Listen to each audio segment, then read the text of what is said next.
नमस्कार दोस्तों, एनएस ज्योतिष में आपका फिर से स्वागत है। आज हम बात करेंगे वृषभ लग्न यानी कि टॉरस एसेंडेंट का फरवरी 2025 कैसा रहेगा आपके लिए, ये हम लोग जानेंगे। अगर आपने वृषभ लग्न का जनवरी 2025 का मासिक फलादेश एवं उपाय नहीं देखा है तो ऊपर दिए हुए आई बटन पर क्लिक करें। देखिए, ये वाला जो भाव होता है ना, इस भाव को लग्न भाव कहते हैं। इस भाव पे अगर 2 नंबर लिखा हुआ है तो ये वृषभ लग्न वाले जातकों की पत्रिका है। आइए देखते हैं शुरुआती तौर पे कौन कौन से ग्रह आपके किस किस भाव में बैठे हुए हैं। तो गुरुदेव आपके लग्न में बैठे हुए हैं, मंगल आपके दूसरे भाव में बैठे हुए हैं, केतु आपके 5वें भाव में बैठे हुए हैं, सूर्य बुध आपके 9वें भाव में बैठे हुए हैं, चंद्रमा शनि आपके 10वें भाव में बैठे हुए हैं, राहु शुक्र आपके 11वें भाव में बैठे हुए हैं। देखिए, अगर हम लोग लग्न देख रहे हैं ना, तो लग्न पे आपके गुरुदेव विराजमान हैं और गुरुदेव आपके अष्टम भाव के स्वामी हैं और आपके 11वें भाव के स्वामी हैं, जो कि लग्न पे 1 मई 2024 से विराजमान हुए और 14 मई 2025 तक विराजमान रहेंगे। देखिए, 2 चीजें आपके साथ हो रही होंगी। एक तो आप बीच बीच में नेगेटिव माइंडेड हो रहे होंगे, हालांकि यहाँ पे देखिए आपको मान सम्मान की प्राप्ति होगी और धन से भी आप संपूर्ण रहेंगे और आपका पराक्रम भी अच्छा रहेगा। वहीं लग्न पे गुरुदेव विराजमान है तो आपको ज्ञान की प्राप्ति कराएंगे, आपका वेट बढ़ाएंगे, तो वेट पे आपको आपके ध्यान देना है। और आपके लग्न के स्वामी जो कि शुक्र है, शुक्र आपके 11वें भाव में विराजमान है और गुरुदेव के घर में विराजमान है। तो यहाँ देखिए, तो गुरुदेव शुक्र के घर में विराजमान है और शुक्र गुरुदेव के घर में विराजमान है। तो देखिए, आपका फोकस आपके सेविंग्स को लेकर के रह रहा होगा 28 जनवरी से। आपके बड़े भाई बहन हो गए, दोस्त हो गए, पहचान के लोग हो गए, उन पर आपका फोकस रह रहा होगा। और आपके दूसरे भाव में मंगल विराजमान है और वक्री मंगल विराजमान है 21 जनवरी से लेकर के 2 अप्रैल तक। तो देखिए, मंगल दूसरे भाव में विराजमान है और दूसरा भाव जो होता है वो होता है आपके वाणी कुटुंब कोष का होता है। तो यहाँ पे देखिए, आपके परिवार के सदस्य स्वभाव में एग्रेसिव रह रहे होंगे, उनको गुस्सा ज्यादा आ रहा होगा, तो उनसे किसी भी किस्म के विवाद से बचना है। पारिवारिक माहौल थोड़ा नेगेटिव रहेगा, इस चीज का ध्यान देना है। किसी भी किस्म के विवाद से बचे और कटुवाणी बोलने से बचे। और आपके दूसरे भाव के स्वामी आपके 9वें भाव में विराजमान है। देखिए, एक तो आपकी स्पाउस आपके सेविंग्स करने में मदद करेंगी, भागीदारी में काम कर रहे हैं, भागीदार आपके सेविंग्स करने में मदद करेंगे। वहीं दूसरी ओर आपका भाग्य भी आपका सेविंग्स करने में आपका निश्चित तौर पर साथ देने वाला है 24 जनवरी से 10 फरवरी तक। और जब आपके दूसरे भाव के स्वामी आपके 10वें भाव में 11 फरवरी से लेकर के 26 फरवरी तक विराजमान होंगे, तो आपके काम से आपके धन की वृद्धि होगी और आपको पैतृक संपत्ति मिलने के योग भी बना रहे हैं। और जब आपके दूसरे भाव के स्वामी आपके 11वें भाव में 27 फरवरी से विराजमान होंगे, तो 27 फरवरी से अगर आपका कोई प्रॉपर्टी किराए पे नहीं लग गया है तो यहाँ पे 27 फरवरी से आपके लिए फेवरेबल समय बन रहा है। और 27 फरवरी से जो आपका अर्निंग होगा ना, ये पैसा आपका टिकेगा भी। तीसरे भाव में आपके कोई ग्रह नहीं है, पर यहाँ पे देखिए सूर्य की दृष्टि पड़ रही है और बुध की दृष्टि भी आपके तीसरे भाव में पड़ रही है और आपके तीसरे भाव के स्वामी आपके 10वें भाव में विराजमान है। देखिए, तीसरा भाव जो होता है वो होता है आपके स्वयं के पराक्रम, धैर्य, छोटे भाई बहन, पड़ोसी, डेली के प्रवास का होता है।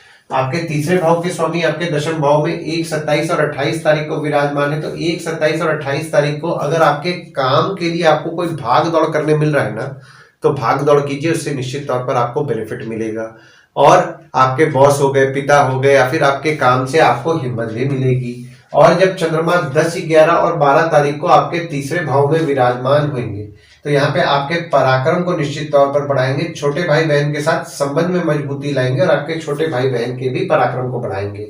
और अगर आपके छोटे भाई बहन कोई सरकारी एग्जाम का तैयारी कर रहे हैं या फिर सरकारी नौकरी का प्रयास कर रहे हैं, तो 13 जनवरी से लेकर के 11 फरवरी तक उनके लिए फेवरेबल समय है। और ये जो पीरियड आपको मैं बता रहा हूँ ना, बहुत ही समझदारी और बुद्धिमानी से जो आपके छोटे भाई बहन है वे डिसीजंस भी लेंगे अपने पढ़ाई को लेकर के या फिर करियर को लेकर के। चौथे भाव में आपके कोई ग्रह नहीं है, पर यहाँ पे देखिए शनिदेव की दृष्टि आपके चौथे भाव में पड़ रही है, सूर्य की दृष्टि सूर्य के घर में ही पड़ रही है, बुध की दृष्टि पड़ रही है और चंद्रमा की दृष्टि भी 1, 27 और 28 तारीख को पड़ रही है। देखिए, चौथा भाव जो होता है वो होता है आपके सुख, माता, घर, वाहन का होता है। शनिदेव की दृष्टि आपके चौथे भाव में पड़ रही है, तो सुख में आप कमी महसूस कर रहे होंगे। अगर आप घर वाहन से संबंधित काम कर रहे हैं, जैसे कि ट्रांसपोर्ट हो गया, रियल एस्टेट हो गया, नई पुरानी गाड़ी खरीदना बेचना, car detailing, car accessories, property खरीदवाना बेचवाना, या कोई भी घर वाहन से संबंधित काम कर रहे हैं, तो आपके काम में थोड़ी बहुत दिक्कतों का आपको सामना करना पड़ रहा होगा।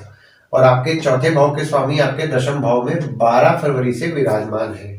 तो 12 फरवरी से अगर आपका कोई काम नहीं हो पा रहा है ना, तो अगर आप घर से वो काम करेंगे तो आपके लिए ज्यादा लाभदायक रहेगा। और जो भी लोग घर वाहन से संबंधित काम कर रहे हैं, यहाँ पे देखिए कुछ ना कुछ सुधार देखने उनके काम में उनको 12 फरवरी से मिलेगा। 5वें भाव में आपके केतु विराजमान है, गुरुदेव की दृष्टि पड़ रही है और मंगल की दृष्टि आपके 5वें भाव में पड़ रही है और आपके 5वें भाव के स्वामी आपके 9वें भाव में विराजमान है। देखिए 5वां भाव जो होता है वो होता है आपके संतति, प्रेम, पढ़ाई, साधना का होता है।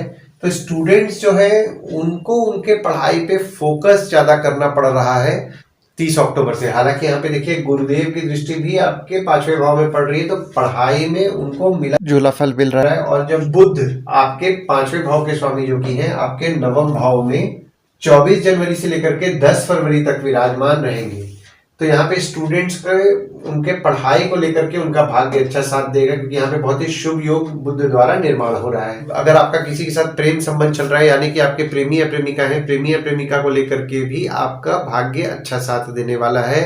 और अगर आप साधना करते हैं तो साधना भी आपके लिए फलदायी रहेगी। वहीं जब आपके 5वें भाव के स्वामी आपके 10वें भाव में 11 फरवरी से विराजमान होंगे, तो यहाँ पे बुध द्वारा आपके पत्रिका में केंद्र त्रिकोण राजयोग का निर्माण हो रहा है। तो जो स्टूडेंट्स हैं वे पढ़ाई को लेकर के तो बुद्धिमानी से डिसीजंस लेंगे ही, पर उसके अलावा अगर वे पढ़ते पढ़ते पार्ट टाइम जॉब का प्रयास कर रहे हैं, तो यहाँ पे 11 फरवरी से लेकर के 26 फरवरी तक उनके लिए फेवरेबल समय बन रहा है। और जो लोग एजुकेशन फील्ड से संबंधित काम कर रहे हैं, जैसे कि टीचर हैं, प्रोफेसर हैं, कोचिंग इंस्टीट्यूट चला रहे हैं, ट्रेनिंग इंस्टीट्यूट चला रहे हैं, ट्यूशंस पढ़ा रहे हैं, या कोई भी एजुकेशन संबंधित काम कर रहे हैं, उनके काम में भी उनको बढ़ोतरी 11 फरवरी से 27 फरवरी तक देखने मिलेगा। और जब आपके 5वें भाव के स्वामी आपके 11वें भाव में 27 फरवरी से विराजमान होंगे, तो 27 फरवरी से जो भी स्टूडेंट्स स्कॉलरशिप का प्रयास कर रहे हैं उनके लिए फेवरेबल समय बन रहा है। और जो भी लोग एजुकेशन से संबंधित काम कर रहे हैं, यहाँ पे देखिए काम में उनके बढ़ोतरी तो देखने मिल रहा था 11 फरवरी से लेकर के 26 फरवरी तक, और 27 फरवरी से उनके लाभ के भी योग बन रहे हैं। 6वें भाव में आपके कोई ग्रह नहीं है, ना ही किसी ग्रह की दृष्टि पड़ रही है, और आपके 6वें भाव के स्वामी आपके 11वें भाव में विराजमान है। देखिए 6वां भाव जो होता है वो होता है आपके रोग, ऋण, शत्रु, मामा मौसी का होता है। देखिए 6वें भाव के स्वामी आपके 11वें भाव में 28 जनवरी से विराजमान हो रहे हैं। तो जो भी लोग मेडिकल फील्ड से संबंधित काम कर रहे हैं, जैसे कि डॉक्टर हैं, फार्मासिस्ट हैं, या फिर मेडिकल इक्विपमेंट का बिजनेस कर रहे हैं, या फिर बैंक रिकवरी, सिक्योरिटी सप्लाई से संबंधित काम कर रहे हैं, उनके लाभ के योग तो निश्चित तौर पर बन रहे हैं। 7वें भाव में आपके कोई ग्रह नहीं है, पर यहाँ पे देखिए गुरुदेव की दृष्टि पड़ रही है और शनिदेव की दृष्टि पड़ रही है, और आपके 7वें भाव के स्वामी आपके दूसरे भाव में विराजमान है। देखिए 7वां भाव जो होता है वो होता है आपके स्पाउस, भागीदार का होता है। 7वें भाव में आपके गुरुदेव और शनिदेव दोनों की दृष्टि पड़ रही है, तो आपके संबंध में आपको मिला जुला फल मिलेगा। यानी कि आपके स्पाउस हो गए, भागीदार हो गए, उनके साथ संबंध में मजबूती तो आपको देखने मिलेगा, पर यहाँ पे देखिए छोटे मोटे मनमुटाव हो सकते हैं, मनमुटाव से बचेंगे। और आपके 7वें भाव के स्वामी आपके दूसरे भाव में 21 जनवरी से लेकर के 2 अप्रैल तक विराजमान है। तो 21 जनवरी से 2 अप्रैल तक आपके स्पाउस द्वारा अगर आप सेविंग करने का प्रयास कर रहे हैं तो उससे आपको ज्यादा लाभ होगा। भागीदारी में काम कर रहे हैं, भागीदार द्वारा आपको कुछ ना कुछ काम ऐसा मिलेगा जिससे कि आप सेविंग्स कर पाएंगे। 8वें भाव में आपके कोई ग्रह नहीं है, पर यहाँ पे देखिए मंगल की दृष्टि आपके 8वें भाव में पड़ रही है, और आपके 8वें भाव के स्वामी आपके लग्न पे विराजमान है। देखिए 8वां भाव जो होता है वो होता है आपके आयु, जीवन, मृत्यु, अचानक धन लाभ, ससुराल का होता है। मंगल की दृष्टि आपके 8वें भाव में पड़ रही है 21 जनवरी से लेकर के 2 अप्रैल तक। तो 21 जनवरी से 2 अप्रैल तक आपको खासकर ध्यान देना है अपने चोट पाट नहीं लगने का।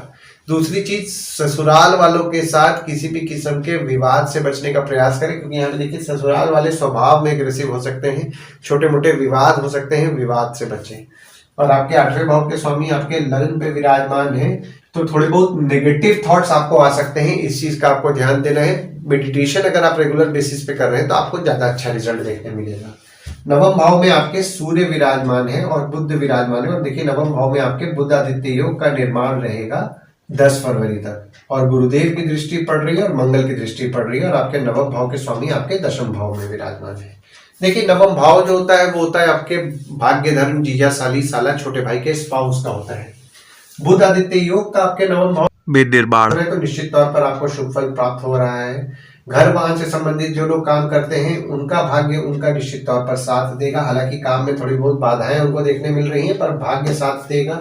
और स्टूडेंट्स का भी उनके एजुकेशन को लेकर के भाग्य साथ देगा। ओवरऑल अगर मैं बोलूं ना तो आपका भाग्य आपका निश्चित तौर पर साथ देगा। और आपके नवम भाव के स्वामी आपके दशम भाव में विराजमान है 17 जनवरी 2023 से 29 मार्च 2025 तक।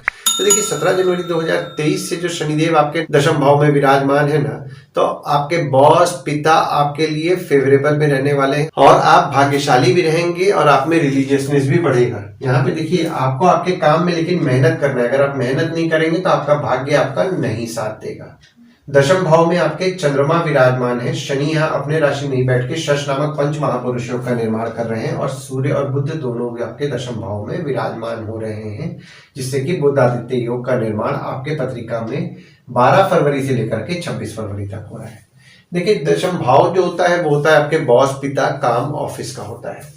शनिदेव आपके दशम भाव में विराजमान है तो आप आपके काम को लेकर के वर्कोहॉलिक रह रहे होंगे 17 जनवरी 2023 से और 29 मार्च 2025 तक आपके काम को लेकर के निश्चित तौर पर आप वर्कोहॉलिक रहोगे।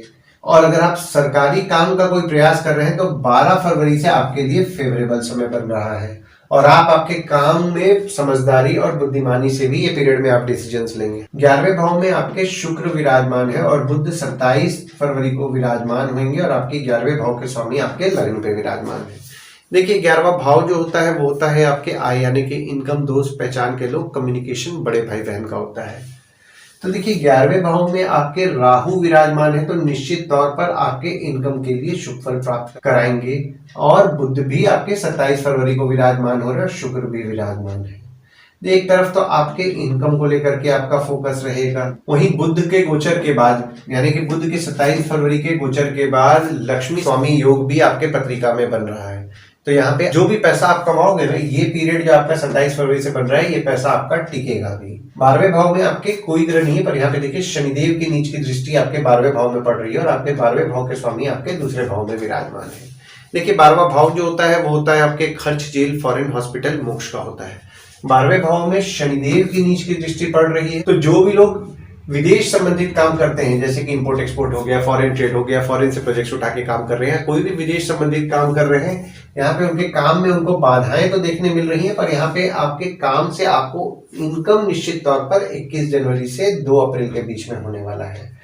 और आप पैसे कम खर्च करने का भी प्रयास कर रहे हैं और यहाँ पे आपके पैसे खर्च भी कम होंगे। पर जो लोग विदेश संबंधित काम नहीं कर रहे हैं उनको पैसा बहुत सोच समझ के खर्च करना है, अनवांटेड खर्चे से बचना है, क्योंकि यहाँ पे देखिए अनवांटेड खर्चे होंगे जिसके कारण आपके सेविंग्स से कुछ पैसे निकलेंगे। तो इस चीज का आपको ध्यान देना है। तो ओवरऑल अगर मैं देख रहा हूं ना फरवरी का महीना, तो देखिए काम में आपको मेहनत करना है तो आपका भाग्य साथ देगा और आपका भाग्य वैसे भी आपका साथ देगा, क्योंकि देखिए गुरुदेव की दृष्टि आपके नवम भाव में पड़ रही है। तो काम के लिए निश्चित तौर पर आपको शुभ फल मिलेगा। हालांकि जो लोग घर वाहन से संबंधित काम कर रहे हैं या फिर ट्रांसपोर्ट रियल एस्टेट से संबंधित काम कर रहे हैं, उनके काम में थोड़ी बहुत उनको अड़चने देखने मिलेंगी। आइए गुड डेट्स और बैड डेट्स के बारे में बात कर लेते हैं। तो गुड डेट्स वो डेट्स हो जाते हैं जिस दिन अगर आप कोई नया काम शुरू करना चाह रहे हैं, कोई कंपनी में आपके एग्रीमेंट हो रहा है, कोई कंपनी में आपके ज्वाइनिंग हो रहा है, या फिर अगर आप कोई नया सामान खरीदना चाह रहे हैं, कोई भी अच्छा काम करना चाह रहे हैं, तो इस डेट्स को आप कंसिडर कर सकते हैं। तो डेट्स हो जाते हैं 1 तारीख, 6 तारीख, 7 तारीख, 10 से 12 तारीख, 25 तारीख और 26 तारीख। वहीं बैड डेट्स में अगर आप कहीं बाहर जाने का प्लान कर रहे हैं, कोई कंपनी में आपके एग्रीमेंट हो रहा है, कोई कंपनी में आपके ज्वाइनिंग हो रहा है, या फिर अगर आप कोई नया सामान खरीदना चाह रहे हैं, कोई भी अच्छा काम करना चाह रहे हैं, तो इस डेट्स को आप अवॉइड कीजिए। तो डेट्स हो जाते हैं 4 तारीख, 5 तारीख, 18 तारीख, 19 तारीख, 23 तारीख और 24 तारीख। इस डेट्स को आप कहीं लिख के रख लीजिए ताकि आपके ध्यान में रहे। और उपाय में आपको सूर्य को जल नियम पूर्वक देना है। सुबह उठ करके सूर्य को जल दें और जल देते समय ओम ह्रीम सूर्याय नमः का जाप करें। बुधवार के दिन विष्णु रामकृष्ण भगवान के मंदिर जाएं और शनिवार के दिन अगर आप शनिदेव को तेल चढ़ा रहे हैं और तेल चढ़ाते समय ओम शं शनिश्चराय नमः का जाप कर रहे हैं या फिर पीपल के पेड़ के नीचे दिया जला रहे हैं और उसकी 7 बार परिक्रमा कर रहे हैं तो आपको अच्छा लाभ होगा। और गुरुवार के दिन अगर आप साईं बाबा या दत्त भगवान के मंदिर जा रहे हैं या फिर साईं बाबा या दत्त भगवान की उपासना कर रहे हैं तो भी आपको अच्छा लाभ होगा। कोशिश कीजिए मंगलवार के दिन हनुमान चालीसा, बजरंग बाण, सुंदरकांड का पाठ करें, ओम गणपते नमः का जाप करें। और मंगलवार के दिन अगर आप गणपति मंदिर या हनुमान मंदिर जा रहे हैं तो भी आपको अच्छा लाभ होगा। आशा करता हूं इस वीडियो में दी हुई जानकारी आपको पसंद आई होगी। अगर आप हमें YouTube पे देख रहे हो और ये वीडियो आपको पसंद आया हो तो इस वीडियो को लाइक कीजिए, चैनल को सब्सक्राइब कीजिए, नोटिफिकेशन बेल जरूर दबाइए। और अगर आप हमें फेसबुक पेज पे देख रहे हैं तो फेसबुक पेज को लाइक कीजिए और फॉलो कीजिए। धन्यवाद दोस्तों, कल फिर मिलेंगे एक नए वीडियो के साथ।